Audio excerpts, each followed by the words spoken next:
If you're a business owner like me, you want a YouTube thumbnails that actually get people to click, but you don't necessarily have days to obsess over 25 different designs or has the budget to hire an expensive agency. See, if that's you, then in this video, I'm going to share a very simple AI workflow that I use to create amazing thumbnails that actually get views. And you can do this even with zero design skills. Now, in order to design a thumbnail that performs, you need three things. The first is the visual design. Second is your face. Although a lot of people say, hey, you don't really need to use your face, but typically your face outperforms everything else. And the third thing here is the text you put on the thumbnail. What I'm going to do here is I'm going to take 1 minute to quickly walk you through the input you're going to feed to your AI around each one of those three things. Because if your input to the AI is crappy, you're going to get even worse outputs. And then we're going to look at the AI workflow in detail. So first, I want to talk about the visual design. This is essentially an object or some kind of design that's on your thumbnails, right? Typically illustrating to your viewer what this video is all about. For your visual design, you have to take off three things. The first thing here is you have to ask yourself, if I were the viewer, if I'm just looking at the thumbnail, not looking at the title or anything else, can I understand what this video is all about in 1 second? If the answer is no, then they're going to scroll past it. And the second thing you want to take off is removing all the clutter in your thumbnail. Zero noise, no distracting back. The third thing here is use proven visual designs. So no need to reinvent the wheel. Use proven designs. So use the first thing, the first symbol that people think of when they're associating with a concept. So for example, the most obvious one is when you're talking about money, use the money symbol, right? When you're talking about mistakes, use the warning symbol. And another one that works really well is use blurred out items to increase people's curiosity to click to find out. And the third one you can also choose is before and after comparison. This one also works really well. So choose one. Now, the second element here is your face. Now, here are three things to check when you're using your face. The first one here is using really exaggerated emotions. And typically, three types of emotion work the best. The first one here is fear. Okay, second one here is shock. The third one here is extreme excitement. So just pick one from one of those three. The second thing here is make sure that your face is well lit and clear. It's not blurry and you're making direct eye contact.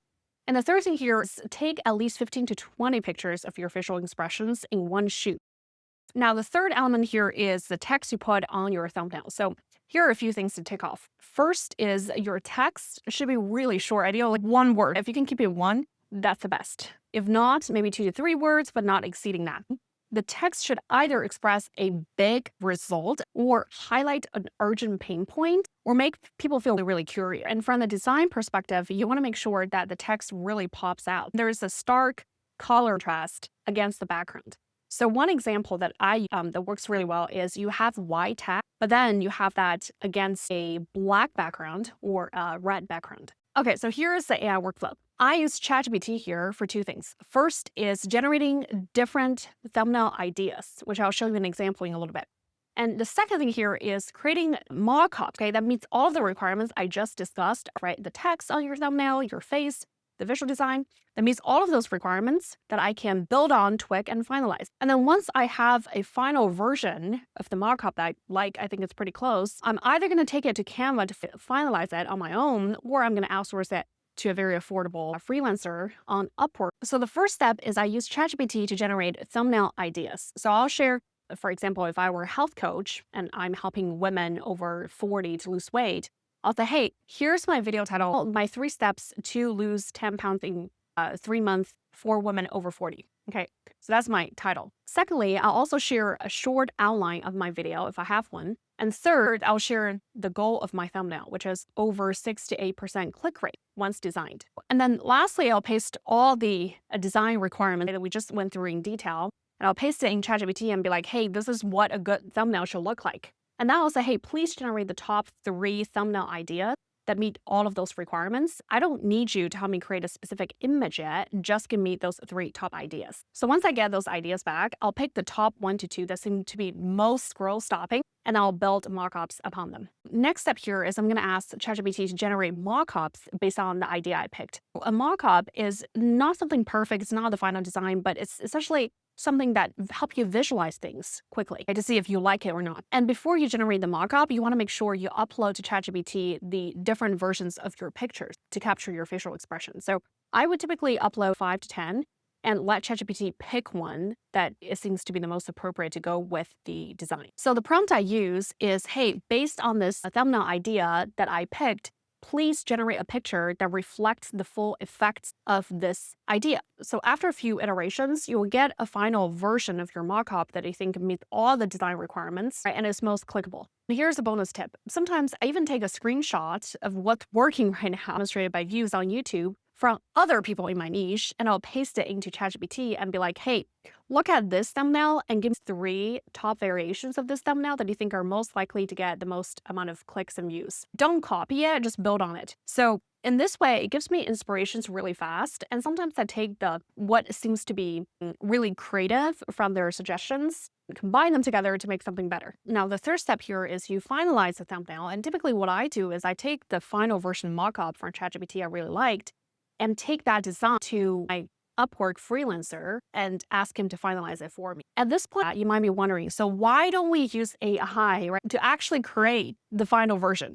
of the thumbnail? So why do we even bother with a freelance? And here's the honest answer. I have tried all the AI tools currently available in the market. So including Sora, Magnific AI, Pixels, all of them to create a YouTube thumbnail. And even though they can definitely create simple designs for niches like gaming, entertainment, they're not great for creating a super realistic thumbnail that's actually going to perform for educational types of content, right, which is what we're making here. So let AI to help you generate ideas and create different mockups, but give the final design to a freelancer that can deliver quickly and cheaply. So here's how I do it. I go on to Fiverr or Upwork and I would find 3 thumbnail designers that meet all of my criteria, which means typically they're like $25 or $30 to design one thumbnail, and they would deliver in 24 hours with unlimited rounds of revision. And then the second thing here is I would typically give them the same project. Okay, so they're designing the same thumbnail with the same instructions from me with the same version of mockup for a trial period. So essentially, I'm trying to see which one is going to get me the best version of the thumbnail that's going to get the highest click rate, right? So I literally use all of their final work and I put it into the same video and I A/B test it. And I wait for 4 to 5 days and see which thumbnail actually gets me the highest click-through rate. So once I do that, and I also need to make sure that I'm choosing the right person. So I give them at least 2 to 3 videos and carry out the same trial round for all of those 2 to 3 videos. And whoever that gets the highest click rate is the winner that I retain. First, it's surprisingly affordable. I'm budgeting for $200 a month for this. And secondly, you also get multiple rounds of thumbnails that you can use to A/B test with. So the more thumbnails you have, the higher the chance you're going to land at a winning one to get you the highest click rate. And third, I also find it's just really nice to have a reliable backup. If I am very busy that week, I can just go to that freelancer and I know that person can produce something that's high quality for me. So now you know how to design thumbnails. Because here's the thing, a good thumbnail gets people to click, but your intro will decide whether they stick around or not. And if people drop in the first 30 seconds, your video is not going to get recommended no matter how good the rest of it is. So click here to watch the next video and remember to hit subscribe if you don't want to miss my next video where I talk about how to use AI strategies and workflows to grow your YouTube channel faster and smarter.